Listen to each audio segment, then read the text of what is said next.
ఈ వీడియో నీ దాకా వచ్చిందంటే నేను నీతోనే మాట్లాడుతున్నాను. నువ్వు గల్ఫ్ కంట్రీకి వెళ్ళాలి అని నిర్ణయించుకున్న రోజు నీకు ఇంకా గుర్తుందా? ఆ రోజు నీ ఇంట్లో పరిస్థితులు ఎలా ఉన్నాయో నీకు ఇంకా గుర్తుందా?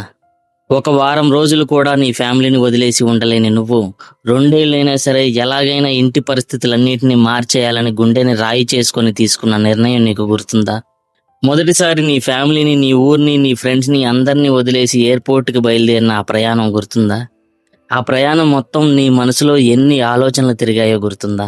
ఆకాశంలో విమానం ఎగురుతుంటే బయటికి వచ్చి చూసి సంతోషపడిన నువ్వే ఒకరోజు అదే విమానంలో నీ జీవితాన్ని మార్చాలని ఆశతో మొదటిసారి అడుగుపెట్టిన ఆ రోజు నీకు గుర్తుందా? విమానం ల్యాండ్ అవుతుంటే కింద కనిపిస్తున్న ఆ ఎడారి నీకు గుర్తుందా? ఆ క్షణంలో నా జీవితం ఇక ఎలా ఉండబోతుంది అని నీ మనసులో వచ్చిన భయం ఇంకా నీకు గుర్తుందా? ఎయిర్పోర్ట్లో దిగిన తర్వాత జీవితంలో ఎప్పుడూ చూడని ఒక వ్యక్తి వచ్చి కారులో తీసుకెళ్తుంటే ఎక్కడికి వెళ్తున్నావో కూడా తెలియని ఆ నిశ్శబ్ద ప్రయాణం ఇంకా గుర్తుందా? ఒక చిన్న రూమ్ చూపించి ఇక్కడే నువ్వు ఉండాలని చెప్పేసి వెళ్ళిపోయిన తర్వాత నీ మాటని అర్థం చేసుకునే ఒక్క మనిషి కూడా లేకుండా ఒంటరిగా కూర్చున్న ఆ మొదటి రాత్రి నీకు ఇంకా గుర్తుందా? గల్ఫ్లో మొదటి రోజు పని చేసిన రోజు నీకు ఇంకా గుర్తుందా? వాళ్ళు చెప్పేది అర్థం కాక వాళ్ళు పని చెప్తున్నారో తిడుతున్నారో కూడా తెలియని పరిస్థితి ఇంకా నీకు గుర్తుందా?